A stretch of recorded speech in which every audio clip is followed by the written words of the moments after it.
Hello and welcome to Talk from Superheroes. Hey everybody, I'm Andrew Ivemy. And I'm Diana McCullum. And you're listening to Talk from Superheroes, where every week we discuss a piece of heroic television or film. And this week on the podcast, we are talking about the original, the 1987, The Running Man. The Running Man. The Arnold Schwarzenegger Running Man. He's the titular man who runs. Although many people run. It's a TV show in the movie. A lot of the guys run. There's plenty of running to go around. Yes, there's plenty of running men. But Schwarzenegger... Even one running woman. Whoa, look out. Spoilers. Whoa, glass ceiling shattered. They let women run now. They let women run in the year 1987. That's a somewhat version of the 2017. future. 2017. I was trying to remember the year, yeah. So this is a version of the year 2017. But we're talking about The Running Man, the first film with Schwarzenegger from 1987. And we're talking about that in build-up to, we will be discussing the new Running Man film in a couple of weeks. Next week on the podcast, we'll be talking about Predator Badlands. And then the week after that, we will be talking about the new Running Man film. So we're just talking about the original this week, building up, getting the hype up, getting fun, getting wacky, getting comfortable. We're just doing some build-up. We're going to, watch the original. I'm not going to read the book, and then we're going to watch the new one. We're not going to read the book. We're not going to read the book. I've already read some stuff about the differences between this movie and the book, and then we'll be like, I wonder if the new movie didn't do the differences. And we'll let you know in 2 weeks if that happens. And that's just a little update from us on how this is going to work. You're so cool. Oh, I'm going to let the people know. I'm organized. Yeah, I haven't even looked up a summary of the book, so you're already you've read something. Oh man, that's like reading a book. I did. I'm a nerd. You nerd. I did read. Nerd. We found a nerd here. I read a summary of the book. Nice. Well, let's just dive right into it, shall we? Let's talk about 1987's The Running Man.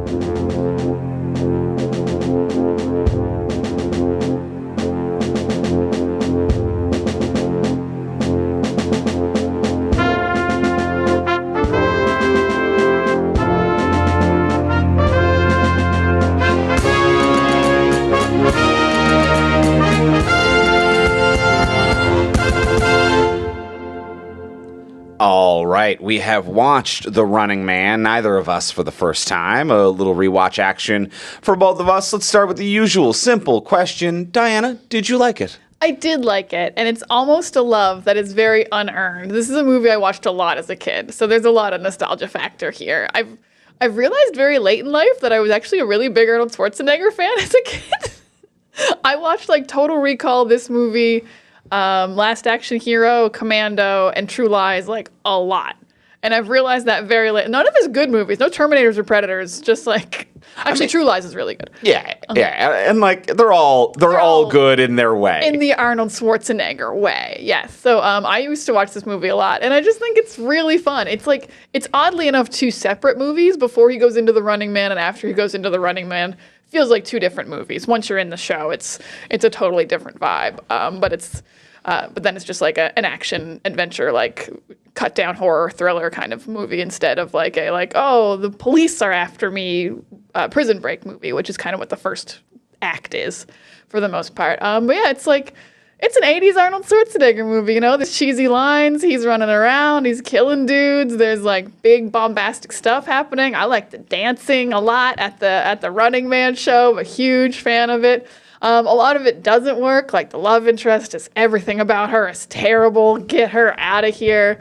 It almost has something to say about like politically, like in today's climate. It's oddly prescient, but then it like doesn't, because it's like, this is an 80s Arnold Schwarzenegger movie. It's more of a plot than it's a statement of anything. Yeah. But it's just fun. I just had a lot of fun watching The Running Man again. I'm thrilled that we rewatched it. This is more for me, so I'm sorry, listeners who are looking for like an unbiased review of 1987's The Running Man. I just don't think you're gonna get it, but I'm excited to talk about it. Andrew, did you like the original Running Man? I liked it. I'm surprised you didn't give it a full love, because I will say, watching your face, you were tickled pink the entire thing. I want to be realistic. Yeah, but like it's like. I appreciate you trying to be realistic here, but just from a raw emotion standpoint, it was like Dynamo came out and you were like, oh, it's Dynamo. Like, I was basically the crowd. Dynamo's my favorite. Every moment you were over the moon. And I was like, I didn't know she had this kind of relationship with 1987's The Running Man. I don't think I did either. Yeah. until we hit play. You were beaming like it was your wedding day. Just And Andrew was there. Yeah, just He knows what that big was like. smiles, open mouth, huge. But yeah, I liked it. I think that this is just it's a classic Schwarzenegger of like it is camp. It doesn't have any of the what I understand the themes and story of the book to be, but it is I still a little bit prescient and a little bit poignant, which is not kind of what I expected in any way. But for the most part, there's a lot of nonsense and unnecessary stuff and ridiculous things and one-liners and just camp top to bottom, but it's fun to be a part of. Like, this is something that it's like, yeah, you can watch this every few years. There's a reason that this used to air on TV a lot. It's pretty fun. I will admit, I completely forgot that whole first act existed. Last week, if someone asked me when does the film The Running Man start storyline-wise, I'd be like, well, the first scene is Arnold being brought into the television show. Like, I did not remember any of this. I'm in the military. I was arrested. We escaped from a prison labor camp. I was on the run for a while, and now I've been captured by a game show host. I did not remember any of that first act existing, even though it's pretty good.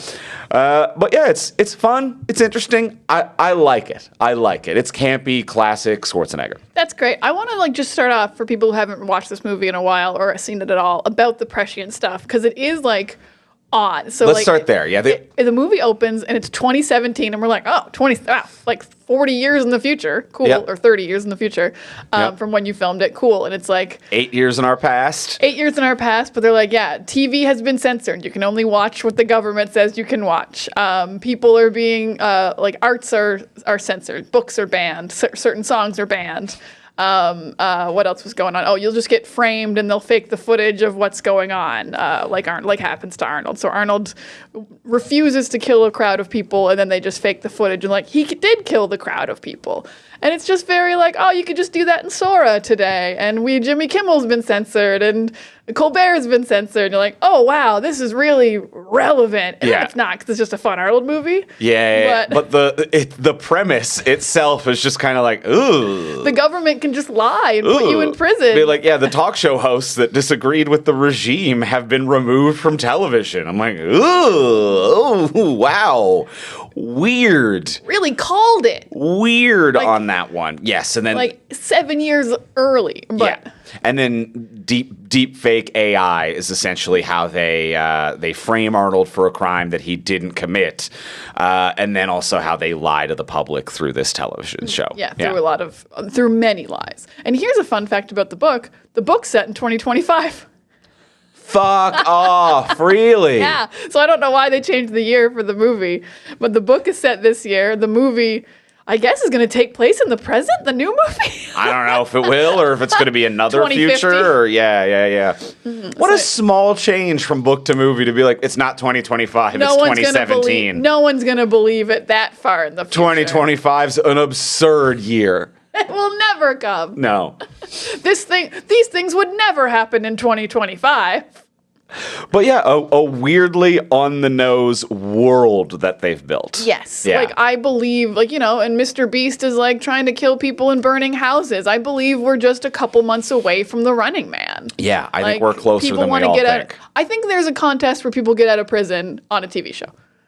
Yes. In our future. Yeah, I agree. Yeah, maybe not murder on television, but I could see some kind of crimes. Prisoner-based competition on television. I absolutely could. Yeah. So I am very excited to see when the new one comes out, if it is about the same themes and maybe more relevant and actually has something to say, or if it's just going to be a fun action movie. Yeah. It's going to be very interesting to me. Yeah.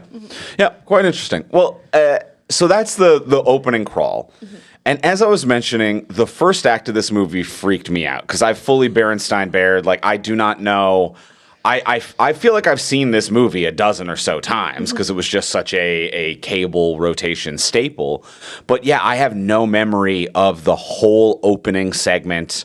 The whole opening, 20 minutes-ish of this movie, this whole first act of, we start and, Arnold is a pilot in the military who's been told to bomb an unarmed food riot, and he refuses the order and then fights in the plane and then gets framed, and then they shoot at the people trying to get food anyway and frame Arnold for it. and send him to a military prison where he's now become part of the resistance and has a prison break and an escape and then goes on the lam and then just tries to kidnaps a woman and she turns him in and just kidnaps a woman randomly. Like she's just like, we never really figure out who that person he was trying to meet up with was. Oh, that was his brother. Oh, okay, but like we never really get any closure on that storyline. No, we do not at all. Just she moved into his apartment after he got arrested, and the lock was the same number. Yeah, and then they get arrested at an airport, and he's put in the Running Man. It's a wild series of events that I did not remember one bit. See, I actually don't remember this movie ever being on cable. I would pop this movie in and watch the whole thing start to finish. So I wonder if the cable aspect is. Like, I think if you're clicking through cable, once he's in the game, it's so much easier to spot. Yeah. Like, it's bright, he's in the suit, and I feel like if he's in any other scene and you're clicking through, you're like, what Arnold movie is this? Yeah. He's in a helicopter? Is this Commando? Or if it's in the prison camp, it's like, what rocky outcropping / like industrial building show or movie is this? Yeah, so I think if you mostly saw this on cable, you might have just only stopped when you saw, like, the bright lights of the Running Man section of it, is my guess. Yeah, okay. Because, I remember the beginning parts really well, but I also remember as a kid being like, I guess I didn't realize you could fast forward because I'd be like, let's get to the Running Man. Everything with Amber is boring. With Amber? Amber is the girl. Oh, okay, gotcha. Who gets who he breaks into her apartment and stuff. I understand. But though I will say, there is an entire movie here that I'm kind of interested in of the military guy who's been framed who now joins a resistance movement that doesn't quite trust him while in a military prison. Like there's a whole story here of like the uprising and like the insurgents entrusting him. And even like they kind of play it a little bit once they get out of Mac being like, I don't know if I should take the collar off. You're a cop. Can we even trust you? You might be a plant. And it's just like, this has been a whole movie in itself that they haven't really explored. And it's strange, but I kind of wanted to see more of that. Because he was in that prison for 18 months. That wasn't like, I got to prison, I broke out within weeks. It said 18 months later. So I guess this movie was actually 2018 for the most part. Oh, yeah, fair enough. if the opening crawl and then there's an 18 months later. But yeah, that is a whole like epic story happening because there's a weird balance there of like he gains their trust and they do break out together, but he's not joining the resistance. He wants to break out of prison, and he doesn't want to rejoin the military or anything, but he has no interest in being a part of the resistance, which is actually, like, quite an interesting, like, kind of Han Solo-y character, like, switch around of, like, I have to be convinced this is the right thing to do. I just happen to be the strongest guy here and keep falling into saving these people. Yeah. So there's, and, like...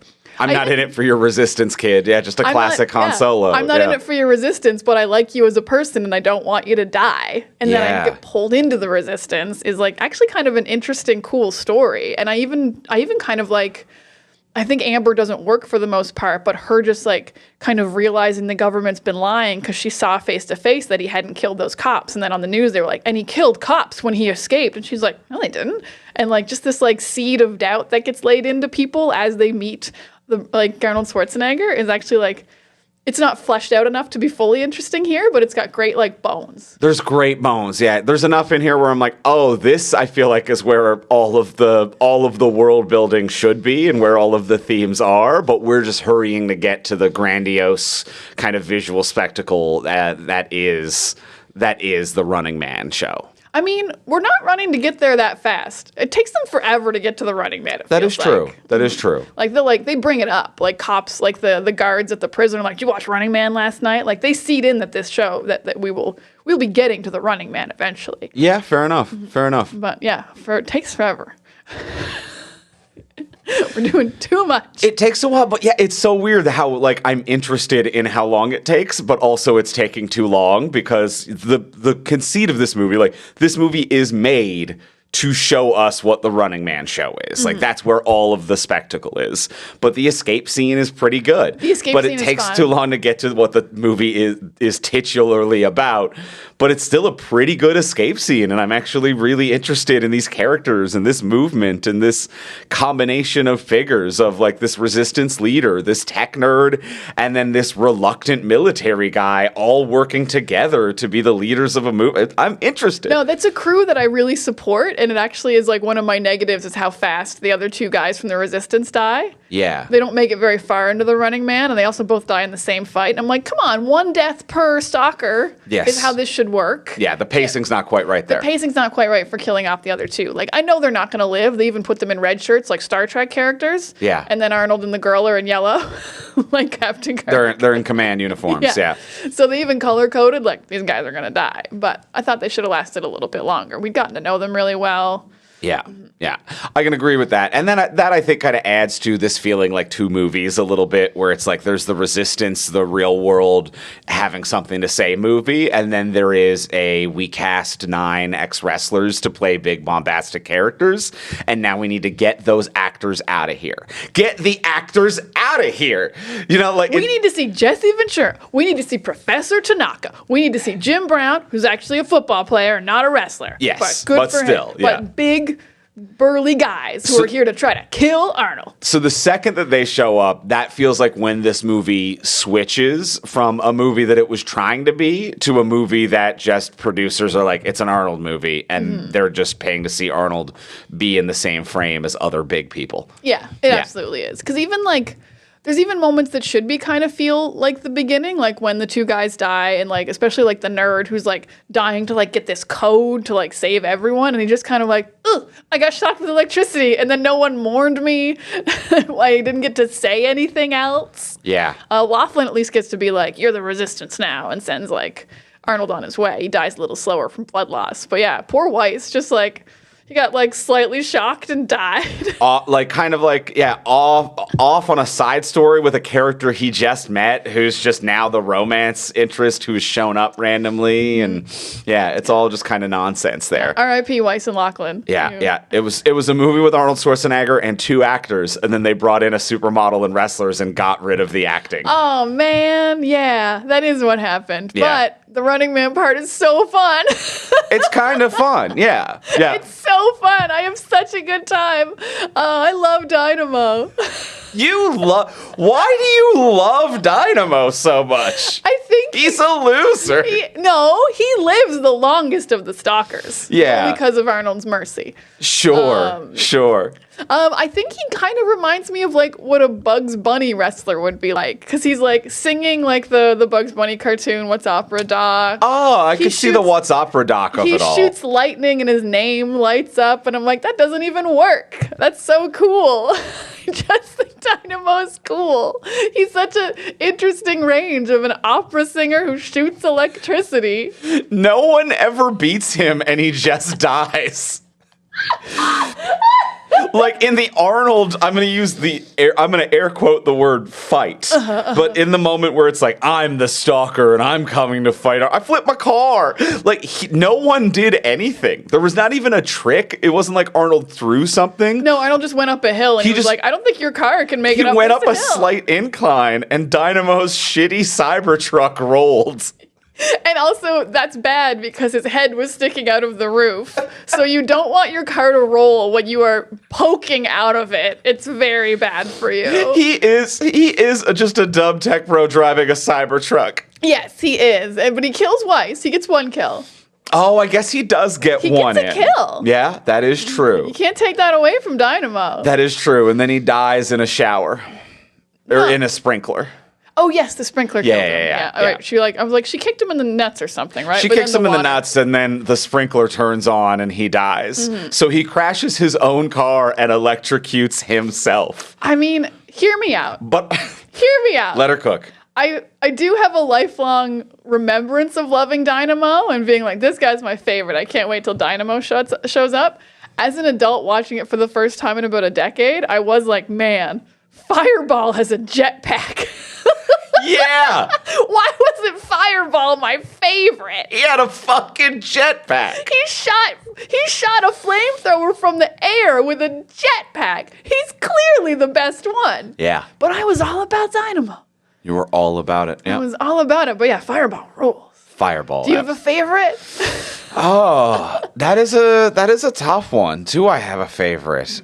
It would be Yeah, because it's Sub-Zero, Dynamo, Buzzsaw. Fireball, Buzzsaw. Buzzsaw as well. That's a Captain change. Freedom. Yeah, it's got to be Fireball. Was it? Yeah. Fireball was, Fireball. yeah. Yeah. He's got a jetpack. He's got a goddamn jetpack. He's got a jetpack. Yeah, Sub-Zero's nothing. Get out of here, Sub-Zero. I'm sorry, Professor, but it doesn't work. Buzzsaw, at least I'm like, that was a cool fight, and you've got chainsaws. That's pretty fun. That's pretty fun. You're going to win a lot of fights with a chainsaw. Yeah, and I'm sorry, but Dynamo's a loser. More Dynamo for me? He's also the only one who attempts to commit sexual assault as well, which is... Does he? Yeah. Oh, in the hallway? Yeah. Because, I'm going to say they probably all would without cameras. They're all bad men. They're all bad dudes. Not all. Not all stalkers. Yeah.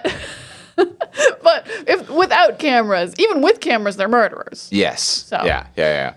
I do find it funny that Jesse Ventura's character, what is it? Captain Freedom. Captain Freedom. I was like, not Captain America. No, he's Captain Freedom.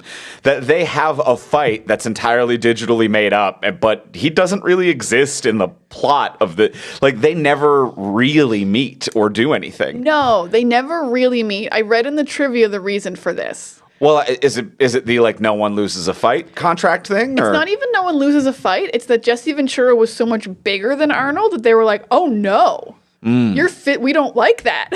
Ah, okay. He has to, like, you can be like bigger in the way that like Sub-Zero was a bigger like sumo wrestler type. Sure. But Arnold's supposed to be like the biggest guy. And they were like, when they actually got them next to each other, they were like, oh no, you're way bigger than Arnold. We don't like that. So they came up with this weird like way to get around it of like the fight's fake.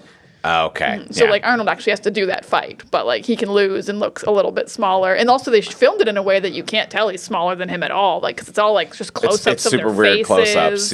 Yeah. But it's like also filmed differently than everything else because it's fake within the CGI world. Yeah.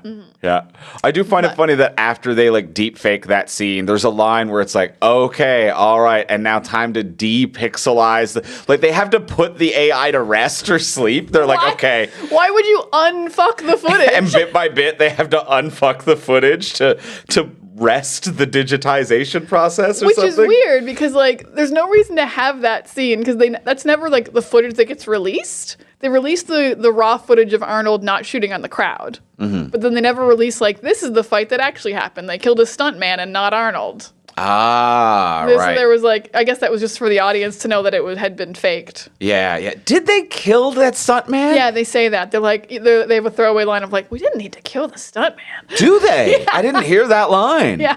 I remember them saying it was a stunt person, but I'm like, so did you kill him or not? Because he's not getting up at the end of this footage. I think he didn't think he was going to be killed. And then Captain Freedom just killed him. Just killed him anyway. Okay. Now, all right, Jesse. I've only just realized for the first time, Jesse Ventura survives this movie. Yeah, he's just out there. He just does that fake fight. I think he goes home.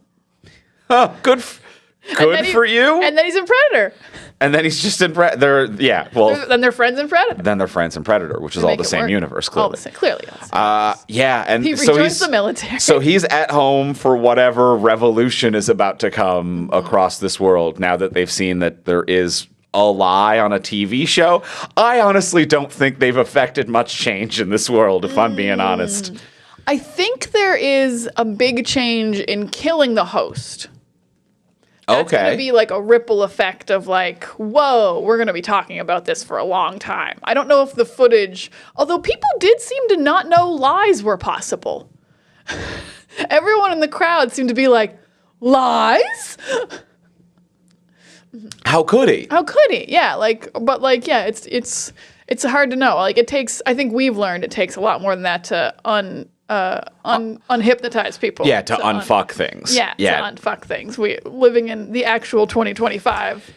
It would take a lot more than that. Yeah. They're like, here's the real footage, and someone just any politician could go, no, it's not, and then just that's the end. The first one was real. That's just the end of that. That's just the first one's the real one, and the other one's the doctor one, and be like, oh, okay. Well, this is all pretty weird. But the host is still dead, and that's probably the biggest effect. Yes, I guess, yeah. I still feel like they could bring in a fresh host. They can, but he's clearly like the most beloved man in America. Okay. It's not so much that the show can't be hosted by someone else, but just like we're all going to be talking about this, and it's going to actually do something maybe for that reason. Yeah, that's fair enough. I do think that he is doing a good job as host. Like that's a good role for Richard Dawson, the original host of Family Feud. Yeah, what a fun idea. Let's get the host of an actual game show to be like an evil host in our movie. Yeah, I find it funny too that like he's Damien Killian. Killian, which is pretty good. But it kind of feels like, and I mean, they cast a game show host to play a game show host, but it feels like he's playing himself to a certain regard, which I think that there is something interesting about that. Yeah. Mm-hmm. Yeah, I don't really know his Family Feud. I actually didn't even know he was the host of Family Feud until I was reading the trivia. Yeah, he was the original host. He was the creepy one who used to kiss all women on the mouth. Oh, is that why there's that joke with the lady about no tongue when he kisses that one I think fan? so. Yeah. So it was a thing that it was like they had to kiss him on the mouth was like part of the contract. It was like part of the contract. It was all pretty creepy and fucked what was going on there. Yeah. Oof. Yep. But yeah, no, he's fun. He does a good job. He's fun, but here is my thing is that I wish he was playing himself, because Mick Fleetwood of Fleetwood Mac is also in this movie, and he's playing a character named Mick, which could be himself. And at one point he says, like, the government destroyed my records, which means that it could be himself in the future, mad that the government has censored him.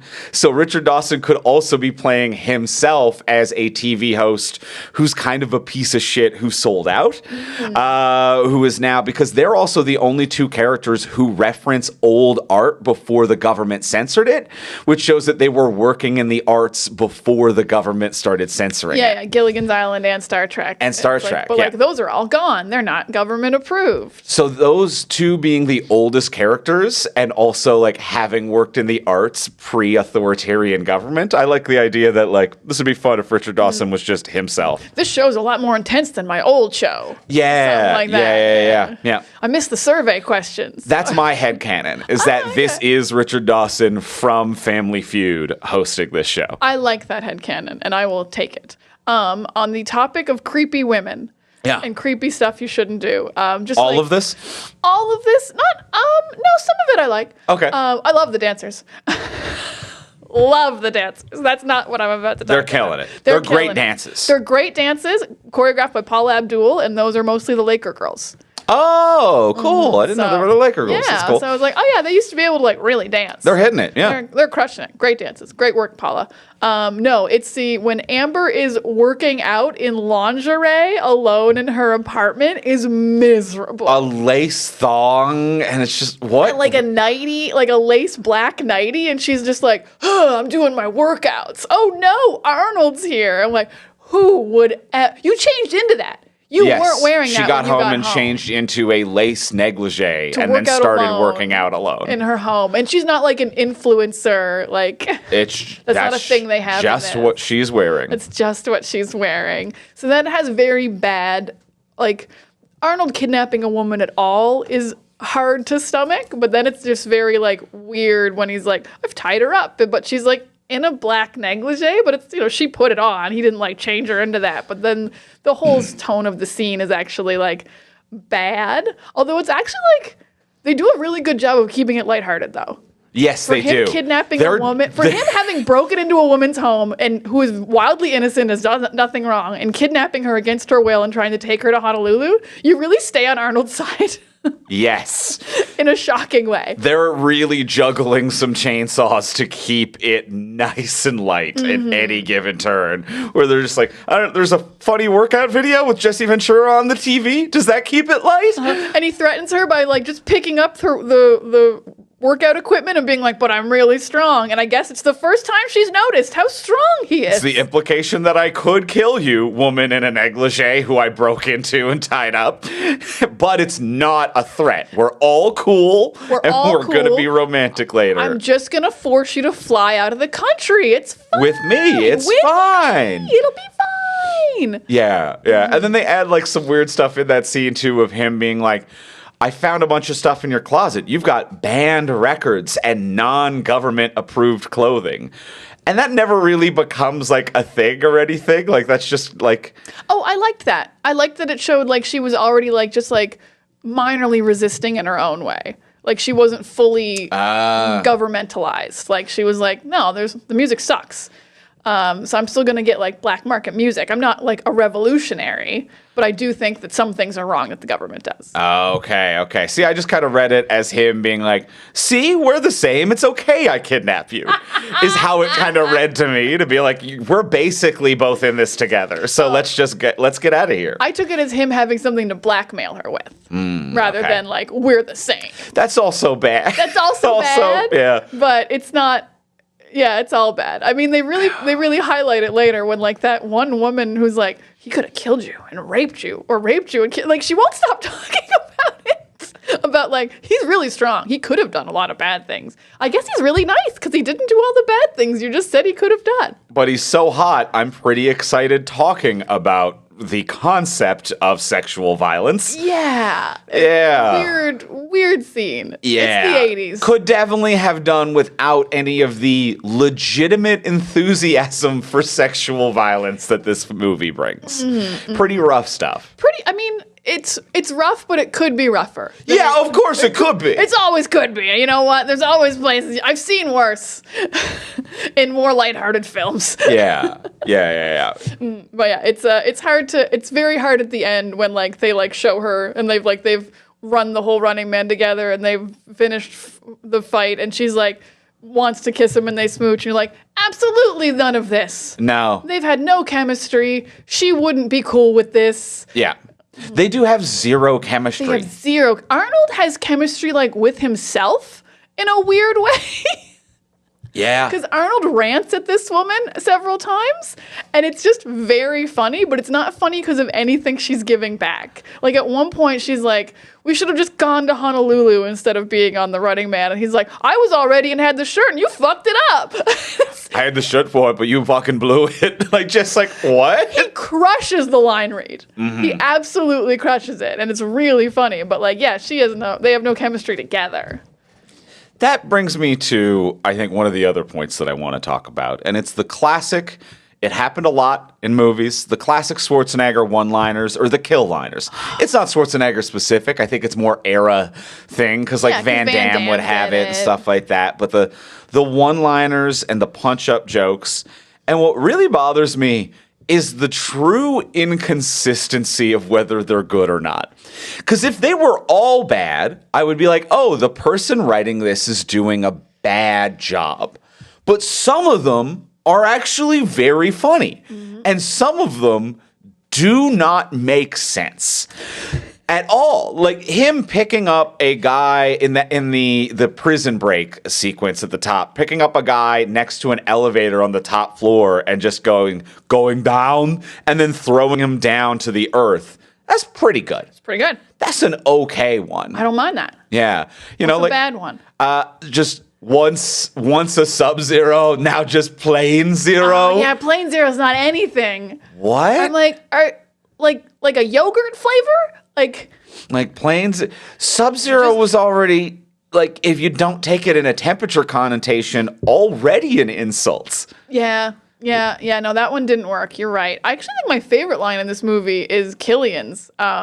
When Arnold Schwarzenegger says, I'll be back. And he's like, only in reruns. I'm like, that's actually a killer comeback to I'll be back. That is pretty good. You know, you don't eventually win this, but that's a great line. Yeah.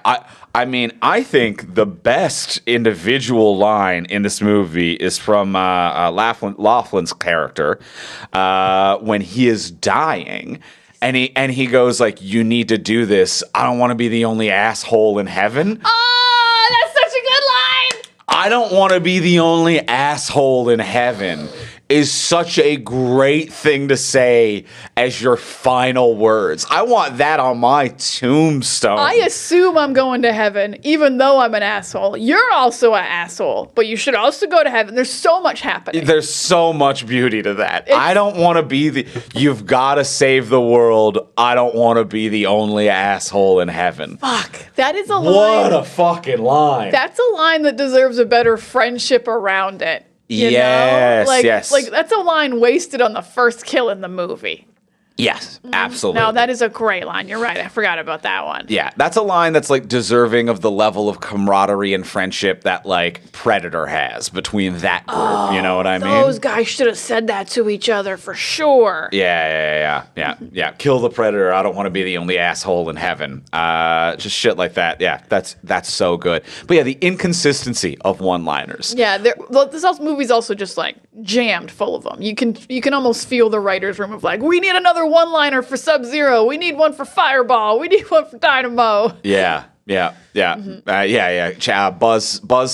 He had to split. Yeah. So Which, like, you didn't cut him all the way in half. Yeah, you didn't cut him all the way in Also, half. I can't believe that they go from the dick up on that kill. This movie doesn't feel like it's that dark until that moment.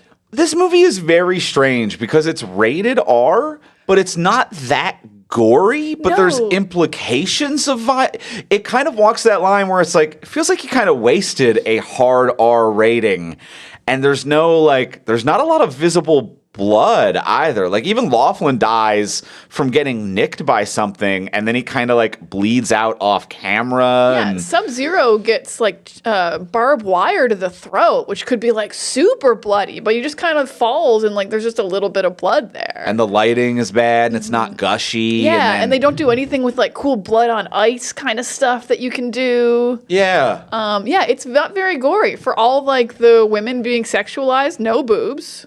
Yeah. If you got an R rating, you just expect some boobs. Yeah, especially it's the 80s. It's the 80s. Boobs were free. Yeah, I thought you could put a boob in a PG movie in the 80s. They were just slipping boobs in any movie. And I don't mind that there's no boobs, but it's R. So it's like, yeah, what was the R rating? What was the R for? What earned them the R? Just a couple fucks? Oh, they do say fuck a lot. They do drop some fucks. They're cuttable.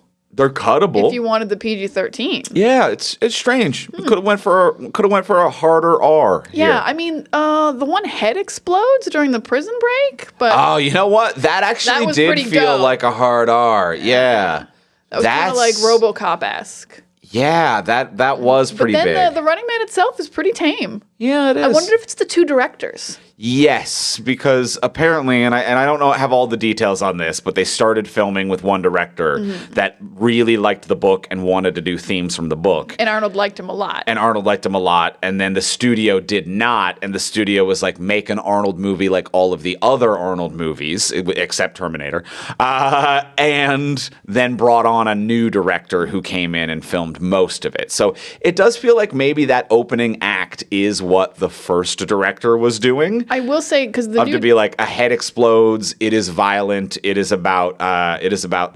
authoritarianism of the future. And then a new director came in and was like, what if a wrestler wore a hockey pads? Is that anything? Yeah, because the new director was a TV director. He wasn't like a movie director. And like TV, you can't show gore, especially in like the 80s. Like, that wasn't what TV was like. So you can kind of feel it's like kind of family-friendly violence. Not totally family-friendly, but like there wasn't any attempt to be like, oh shit, it's R-rated. Nothing pushes the limit of anything. No, nothing, except like what you had to do in the script. Like the script clearly said Buzzsaw gets cut in half from the dick up, but like we don't show it. It only gets a little bit cut. He's not completely in half. Yeah. So yeah, the two directors is weird. The two directors is weird. I do like that Arnold liked the first director more and then worked with him again later on a different movie. So I was like, that guy got it. You're like, that guy gets it. That guy is not a yes man. And clearly, like that was the conflict where it was just like a director had a vision and studio was like, you shouldn't have that. Arnold should just be strong. Yeah. We should have someone who says yes to everything us, the four men on cocaine, have to say. And then they brought in a person who said yes to everything that the four men on cocaine had to say. There's something very interesting and meta to that in a movie about like art being censored by by the government, and like about how it's like people just want sick entertainment, and that's what the movie's about. Like, make sure the movie is also about that. I hadn't really thought about that, but that is pretty on the fucking nose, isn't it? Yeah, what happened to the directors is what was probably going on to like other shows and movies in the Running Man universe. Huh. I had not considered that. I just considered it. I wasn't thinking about it till now. I like where your head's at. Thank you. One other criticism of this film. How dare you?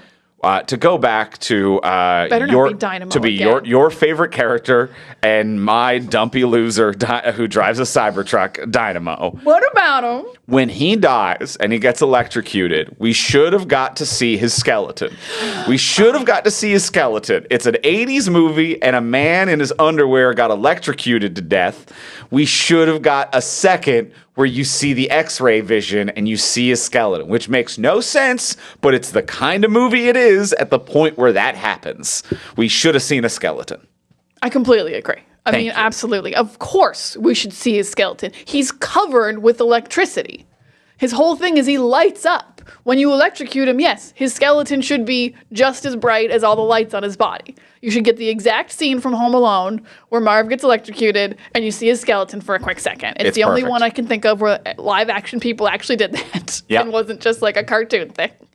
Yes, absolutely. This is the movie where you should have, if you're not going to really get the R, if the whole Running Man thing is going to be the violence is actually kind of lighthearted even though people are dying, then we should see Dynamo's skeleton. If we saw a man sing and tip over a Cybertruck, show me his skeleton. Show me his skeleton. We just want to see his skeleton. Show me his Jack Skellington. I completely agree. Okay, I'm glad that we're on the same page here. We're on the same page. On another big positive that is just so quick, but we loved it. That painting of the city that morphs into like the footage of the crowd. Oh, 80s! It looked so good! It's beautiful. Like, it was Mamma clearly, mia. Like, the top half is a painting, and then they've, like, morphed it seamlessly into the crowd of betting people in, like, the rough part of town. And then there's, like, one screen showing the Running Man. I'm like, this is wildly hard in the 80s. Well, it's doing the combination of, it's doing 3 effects, which normally we only see 2 simultaneously. Of it is doing the painted backdrop with either, like, a projection or some kind of a foreground composite of the actual actors doing stuff, and then a cutout for the input of the giant billboard TV that's playing the Running Man. It's a very difficult shot, especially for the year, and it rules. It rules. They use it a few times, so I'm glad it got its due, because every time they cut to the crowd betting, they go back to it. But I'm like, it's one of those ones that's done so well that unless you really think about it, you're like, oh, wait, this was hard. Yeah. It just looks like, oh yeah, they shot the city and that probably was the whole shot right now. It's like, no, none of this is real except for the people.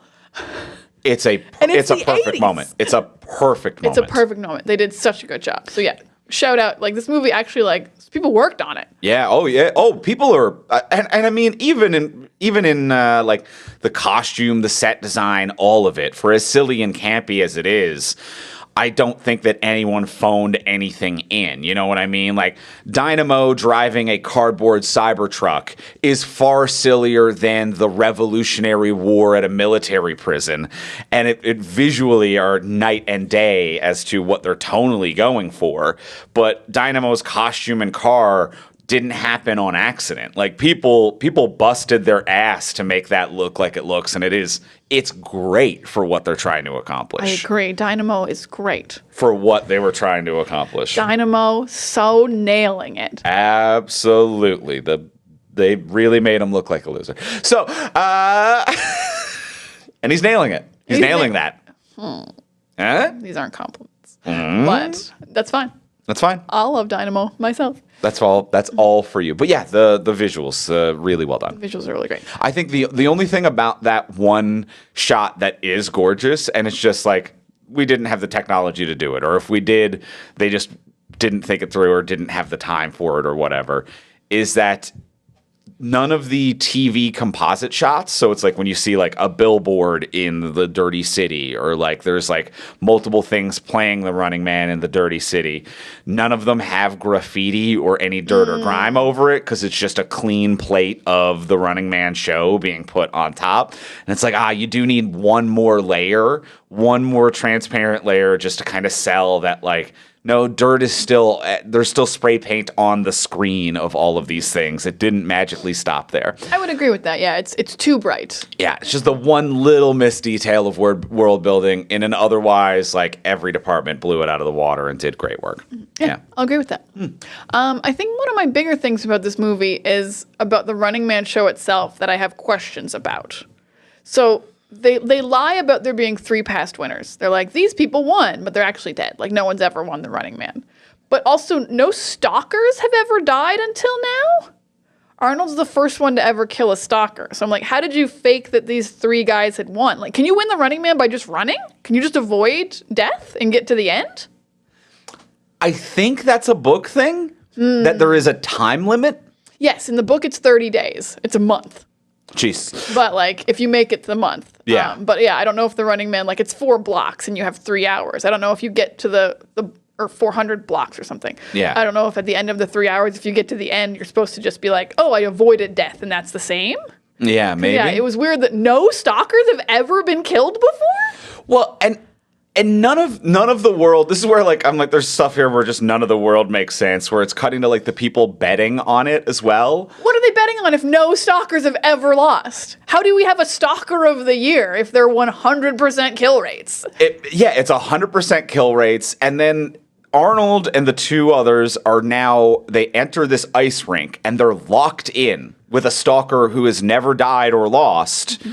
And then it cuts to, like, the gambling den, and they're like, I bet on Sub-Zero. And there's a board of bets, and everyone has bet on Sub-Zero because literally no one else exists. So what are you betting on? It would be like betting on a 1-person free throw competition to be like, I'm betting on the 1 player. It'd be like, betting what? Against who? Against whom? For why? And none of it makes any sense. The only part that made sense was when they were betting on, and this is such a lame thing to bet on, they were betting on who the person in the audience would choose as the stalker.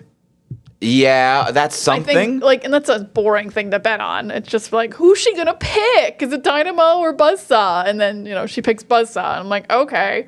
But, like, Sure. That's a boring thing to bet on. So, yeah, the fact that, like, the stalkers always win, I'm like, I actually don't think the Running Man would be that popular or people would bet on it because, like, it's just guaranteed money. Like, I wouldn't take bets on the Running Man. No, the stalkers win every time. That makes no sense whatsoever. No. Yeah. The whole betting thing makes no sense. The popularity thing, it kind of makes sense if you strain credulity a little bit. Like, it is, because they say at one point it's the only show. Do they? Yes. No, because you can climb for money.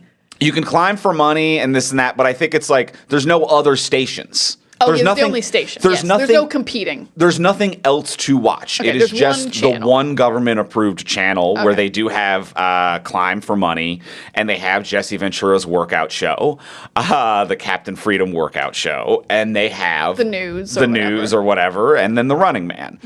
So there's no competition. Okay, I see what you're saying. So if there's no competition and people want any form of entertainment, they're going to watch this show, and they're going to people will bet on something. Yeah, if there's but no- the betting doesn't make a ton of sense. If there's no basketball and there's no football, then, like, this is the only sport we have, yeah, you're going to bet on if this woman in the audience is going to pick Sub-Zero or not. But, yeah, it's not going to be like this. It's not like people, I don't think people would be like, fuck, I love betting on the Running Man. It's definitely better than organized competitive sports where...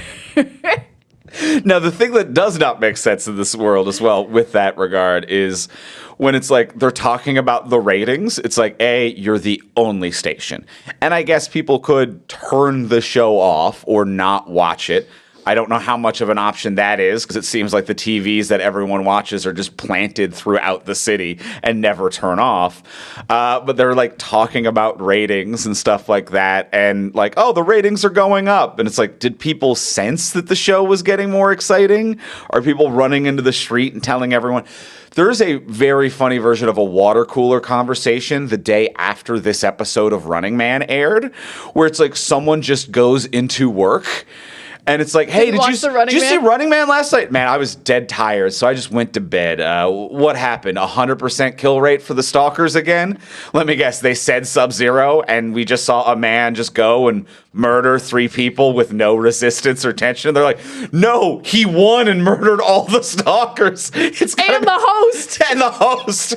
There's no show anymore, and the government might be getting overthrown. And it's like, what? I went to bed early on this night? Okay, I actually kind of love a world that is run by the government but doesn't have social media.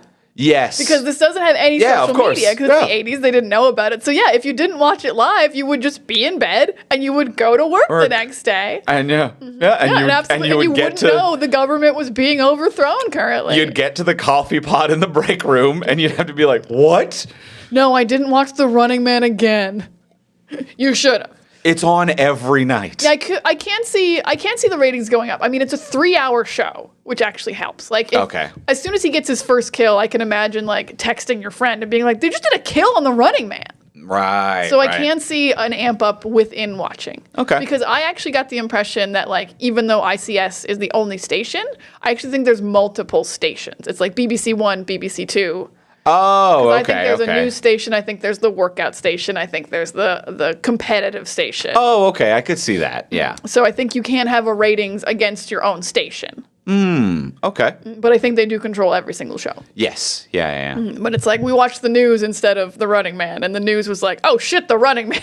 The news telling you to go to a different station. You gotta go watch The Running Man right now. I know that I'm supposed to be here talking to you, and I'm the news, but you've got to switch over to that other station. All the stalkers. I'm just gonna put. You know what? We're just gonna put it up as a picture-in-picture next to me, and I'm the news. I'm gonna riff. Let's go to the weatherboard, but on the green screen, we'll put the Running Man episode instead of the map of the Doppler radar. I do wonder how you do a 3-hour episode when you kill the people right off the top. There's no show here. There's no show here. It's not a show, right? It's not a show. No wonder they're like vamping with the dancers so much and doing so much with the crowd. Like I see why he's upset earlier when he doesn't have good competitors because like these people must die immediately. This is a dance show with 1 murder in the middle. I think they kill multiple people an episode normally. With 3 murders in the middle. Yeah, with 3 murders. With 3 murders. Yeah, this is I'm sitting down to watch my 3-hour dance show that does once an hour have a murder. That's pretty quick. I'd watch for the dancing. I think the dancing was great. You're part of the problem. I'm supporting actual arts. Those ladies trained. They worked really hard to learn how to dance. You're not tuning in for the murders. No. You're there for the dancing. I turn it off when the murder starts. Yeah. And I turn it back on when I think the dancing's back on. And they can tell. And they're like, the dancing's a hit. Look at the ratings change.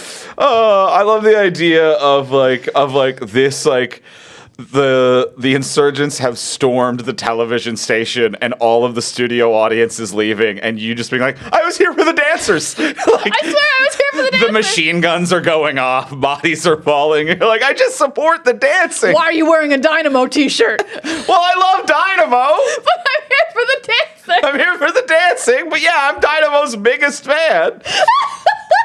I don't like when he kills people. I think he's such a good singer. I support opera. You have a tattoo of Dynamo. Singing opera.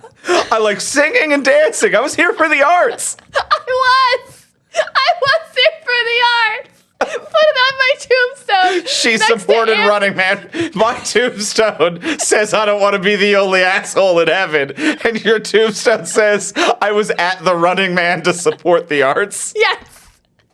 And we both died. Watching The Running Man. And that's our legacy in 2017. Well, I'm feeling pretty good about the running man. You feeling good? I'm feeling good. Let's go in for the close. close. Let's ask the final question of what would you change. So now that we have discussed everything, what would you change about this if you could change anything? Before we do ask the final question, we'll remind you as we do every week, please take a moment, rate, review, and subscribe on Apple Podcasts, Spotify, Podcast Addict, YouTube, wherever it is that you get your podcasts. It helps us move up the charts, find new listeners. It's just very kind and lovely and nice to see, and makes us feel real good. We feel real good when we read your reviews and other people read them and they're like, this show's real good, and they listen to us. Yeah, I want to give a shout out to Evil Does Not Sleep, who left a comment on YouTube on our Midsummer episode, which just it really made me laugh out loud and made me feel like warm for the afternoon. He's a quotation of me was, "He's had a Dorito, he's not coming back." Andrew, you iridescent mermaid, what a line. And I've never been called an iridescent mermaid before, but that made my absolute day. I'm sorry I have really been holding back on the compliments in our life, but you deserve that. Thank you. I'm an iridescent mermaid, I've been told. Iridescent mermaid. So leave a comment. You could make my absolute day like that one. So do that. Free way to support the show. And if you do want to support the show monetarily, you can do that over on Patreon, which is a monthly subscription service. You can subscribe at whatever is in your budget, and you get different cool bonuses for doing so. Yeah, at the $3 level, you get our episodes early and ad-free, which is nice. Early is nice when we cover new releases, especially. You can find out before the weekend if you should check it out, if it's worth your time. And at the $10 level, you get episodes of this. You get extra episodes of Talking Superheroes every single month on a topic we don't cover on the regular podcast. Absolutely. And this month, we will be doing Frankenstein. Guillermo del Toro's Frankenstein. The new Frankenstein. So we will be putting that out on the Patreon this month. And so if you sign up at the $10 hero level, you'll get that and access to the full back catalog. Or if you just want one individual episode, you can also purchase individual episodes for $5. But check out all of the options. It's all over at patreon.com/fromsuperheroes. That is patreon.com/fromsuperheroes. And thank you to all of our current and future patrons. Thank you so much to our patrons. You really keep this going so that we can just watch The Running Man and support Dynamo and all he does. Yeah. Yeah. We really, that's what we're doing. That's what I'm using it for. You got to support the arts. You got to support the arts. I'm watching The Running Man for the arts. Leave that in a comment or review somewhere, please. I'm watching The Running Man to support the arts. Not the murders. Not the murders. I'm here for the arts. Well, let's go in for the close. Let's ask the final question. Now that we have discussed everything we have discussed, Diana, what would you change about this if you could change anything? My biggest change is going to be to Amber, because 80s movies love this. Other movies have also done it. It's just like there's only action movies get one female character, and they make her just not a badass. She's just a woman who got pulled into it and screams the whole time and is in the way, and it's just not fun. You know what we like? We like badass ladies, like Terminator ladies and alien ladies, and we want cool, badass ladies. So Amber was in prison with them. She actually did stuff. She was a resistance member from the beginning. I don't need this whole he showed up at her apartment and tried to kidnap her and do any of this. We're going to get to the Running Man sooner. She was in prison. She was super cool. She was a badass. She helped them break out of prison. She knew how to use a gun already. She can fight a little bit. Only a little bit because, like, you know, there's still other ways to, like, Weiss also can't fight. He's a nerd. But she's just not going to be just this, like, screaming, like, annoying, I don't know what I'm doing here and I shouldn't be here kind of mess. So I just want her to be, and she's just like, she's just there when the guys get kidnapped. Arnold's gonna, like, she goes off with the guy. She's part of the resistance. Arnold goes by himself, gets captured. And then when it's like, we have all your friends, and Amber's one of them. She's just part of the crew. I think that would just, like, get us there a little sooner, integrate her better. I'd be like, oh, this actually makes more sense if you do want to make her a love interest. So she's in prison with them. She breaks out with them. That's my change for Amber. And then a small change is that bodyguard at the end is Arnold's brother. Is Arnold's brother? Which is what I thought was going to happen. Interesting. Because okay. he goes to he's like, I'm going to go to my brother's house. And she says that his brother has been arrested for re-education. And then, like, this bodyguard looks so much like Arnold. And they have this moment at the end where the host is like, oh, bodyguard, help me fight Arnold. And he's like, no. And he walks away. And I'm like, but why didn't you help? Were you Arnold's brother? Did they, like, re-educate you and they made you become a bodyguard? And then you were like, oh, no, wait, I just remembered. I'm Arnold's brother. Whereas as it is now, he walks away because he was insulted once. Yeah. Which isn't as fun a twist for me. So Amber was in prison, and the bodyguard is his brother. Andrew, what would you change in The Running Man? I like where your head's at. I'm going to piggyback off of that, actually, because one thing that jumped into me that was going to be my change, and I think it works really well with kind of the idea of rewriting Amber.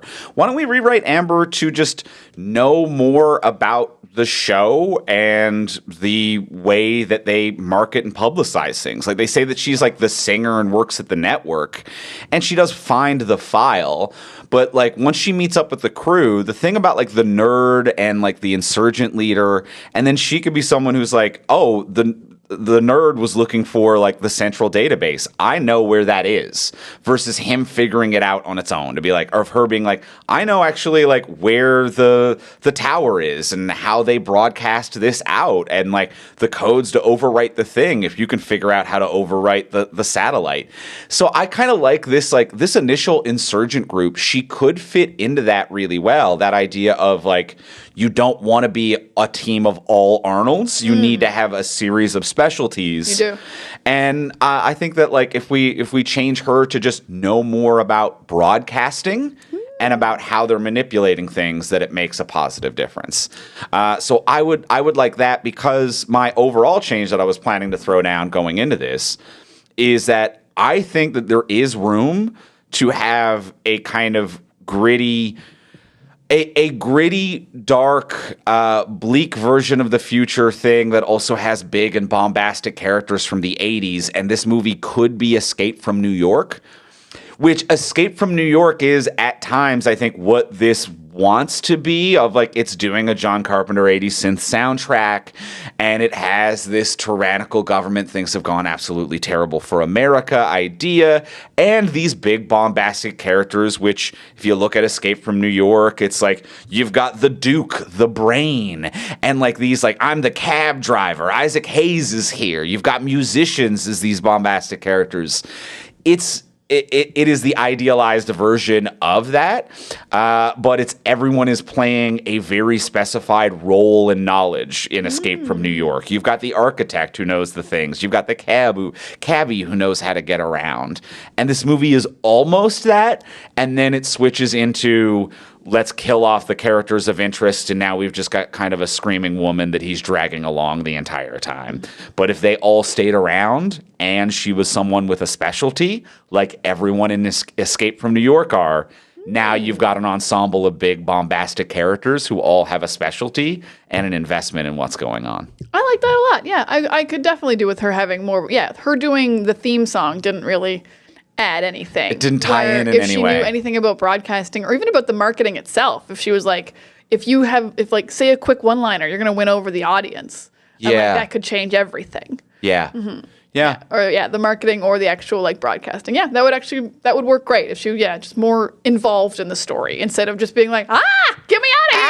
And then like not knowing how to run, and that classic type as well. Or even like they don't even use her singing ability in the sense of like when the nerd before he gets killed is like, I need you to remember these numbers. We never see her remember the numbers. I don't believe she remembered those I don't believe numbers. it. She just says later, I know the code, and then the scenes just end. And it was such a long thing of him being like, okay, 1824B, 1717-4. And she's like, I got it. But she doesn't like sing it into a jingle to remember it or anything. That would be for if she was like 1824B, 1717-4. Like or like anything that like I've worked and tried something. Anyway, that's a whole separate. Any kind of character building for Amber. Any kind of character building. But yeah, I want a world of specialized, big, bombastic characters, a la Escape from New York, and that's my change. Because the stalkers are all very specialized. Yeah. So the other guys could also be specialized. They should also be that. We should all have specialties. Love it. We've done it. We've done it. Well, that's going to do it for this week for the original Running Man. Next week, we're going to be back, and we're going to be talking about Predator, Badlands, and then the week after that, we will be talking about the new Running Man. In the meantime, if you want to get a hold of us, you can find me online most places. I'm at Ivimey, Ivimey. If you want to share your love of Dynamo with me, you can find me at Words of Diana. All the Dynamo stands, get at her. We're here for the arts. And you can find both of us most places at From Superheroes. And you can check out everything we create over at FromSuperheroes.com. And we'll talk to y'all next week. Bye.